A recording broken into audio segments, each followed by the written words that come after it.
Donald Trump হঠাৎ করে ইরানের সঙ্গে যুদ্ধবিরতি অনির্দিষ্টকাল বাড়ানোর ঘোষণা দিলেন কেন? শুনতে শান্তির মতো মনে হচ্ছে, কিন্তু বিষয়টা ঠিক শান্তির নয়। প্রশ্নটা সহজ, এটা কি কৌশল নাকি চাপ সামলানোর চেষ্টা? যুদ্ধের গল্প সবসময় কামানের গর্জনে শুরু হয় না।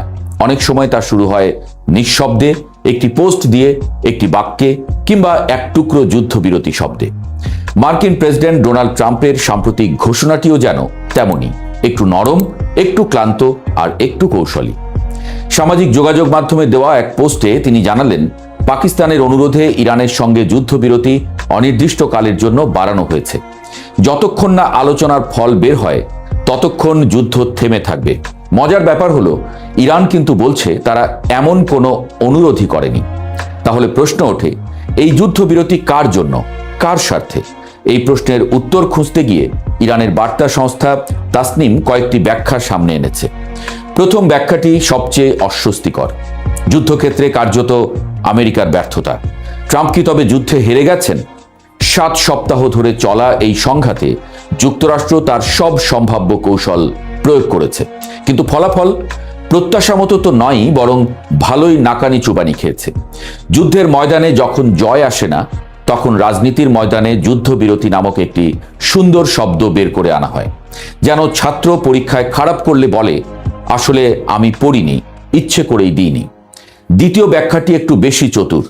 যুক্তরাষ্ট্র হয়তো কৌশলগতভাবে বিভ্রান্তি তৈরি করছে। বাইরে থেকে বলছে আমরা থেমে গেছি, কিন্তু ভেতরে ভেতরে বা পরোক্ষভাবে হামলা চালানোর প্রস্তুতি নিচ্ছে। কিংবা তাদের আঞ্চলিক মিত্র ইসরায়েল সেই দায়িত্ব নিতে পারে।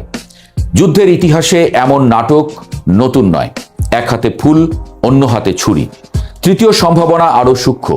যুক্তরাষ্ট্র হয়তো সত্যিই সরে যেতে চাইছে, কিন্তু ইসরায়েল এই সংঘাত চালিয়ে যেতে পারে।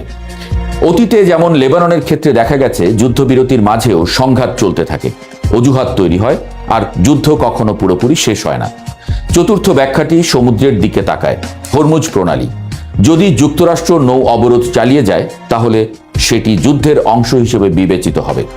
আর ইরান স্পষ্ট করে দিয়েছে, অবরোধ থাকলে প্রণালী খুলবে না, প্রয়োজনে শক্তি প্রয়োগ করে অবরোধ ভেঙে দেবে। অর্থাৎ যুদ্ধবিরতি কাগজে থাকলেও বাস্তবে উত্তেজনা একই জায়গায় দাঁড়িয়ে থাকবে। পঞ্চম ব্যাখ্যাটি সবচেয়ে দীর্ঘমেয়াদী। যুক্তরাষ্ট্র হয়তো ইরানের উপর যুদ্ধের ছায়া ধরে রাখতে চায়। পুরো যুদ্ধ না, আবার পুরো শান্তিও না, এক ধরনের ঝুলন্ত অবস্থা। এতে ইরানের অর্থনীতি ও রাজনীতি অনিশ্চয়তায় থাকবে। কিন্তু এখানে একটা বড় পার্থক্য আছে। ইরান এখন হরমুজ প্রণালীর নিয়ন্ত্রণে আছে, অর্থাৎ বিশ্বের তেল বাণিজ্যের এক গুরুত্বপূর্ণ রাস্তায় তাদের হাত।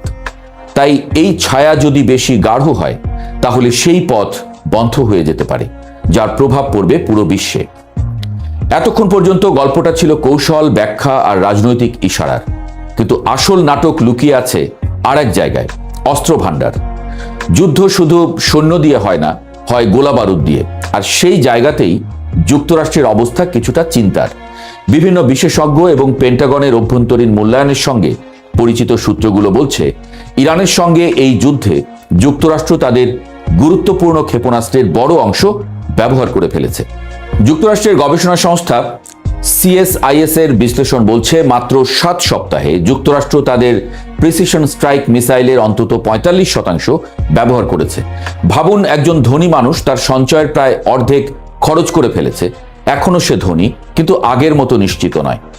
শুধু তাই নয়, ব্যালিস্টিক ক্ষেপণাস্ত্র ঠেকানোর জন্য তৈরি অত্যাধুনিক থার্ড ব্যবস্থার অন্তত অর্ধেক ব্যবহার হয়ে গেছে। প্যাট্রিয়ট সিস্টেমের প্রায় অর্ধেক ইন্টারসেপ্টরও শেষ।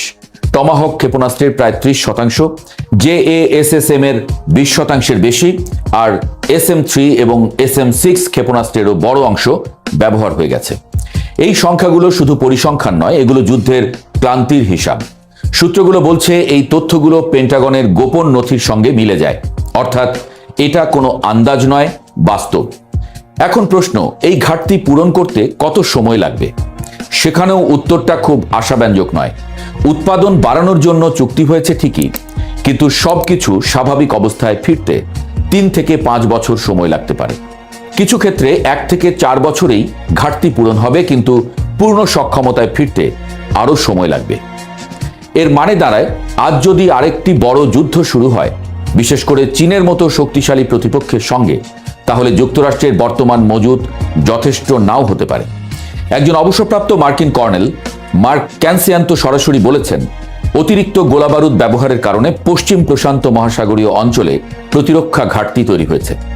অন্যদিকে পেন্টাগনের মুখপাত্র শন পার্নেল বলছেন, সব ঠিক আছে, প্রয়োজনীয় সবকিছুই তাদের হাতে আছে।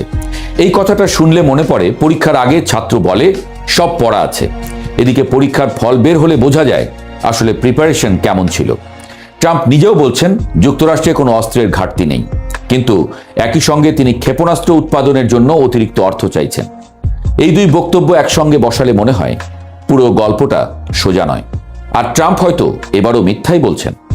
এর আগে সামরিক নেতারাও তাকে সতর্ক করেছিলেন, দীর্ঘমেয়াদী যুদ্ধ অস্ত্রভাণ্ডারে চাপ ফেলবে, বিশেষ করে যখন এই সময়ে ইসরায়েল এবং ইউক্রেনকে সহায়তা দেওয়া হচ্ছে।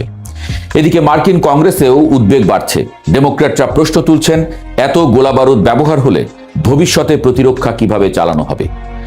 সিনেটর মার্ক কেলি বিষয়টিকে একদম সহজ করে বলেছেন, এটা শেষ পর্যন্ত একটা গাণিতিক সমস্যা হয়ে দাঁড়াবে। কত আছে, কত লাগবে আর কোথা থেকে আসবে, এই হিসাব মিলাতে হবে।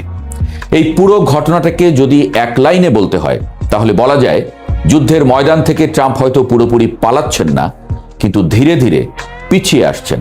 সামনে এগোনোর শক্তি কমে গেলে অনেক সময় মানুষ বলে, আমি ইচ্ছা করেই থেমেছি। শেষ পর্যন্ত প্রশ্নটা থেকেই যায়, এটা কি কৌশল নাকি ক্রান্তি? সময়ই তার উত্তর দেবে। কিন্তু আপাতত যা দেখা যাচ্ছে তা হলো, যুদ্ধের ধোঁয়া একটু পাতলা হয়েছে ঠিকই, কিন্তু আগুন এখনো পুরোপুরি নিভে যায়নি।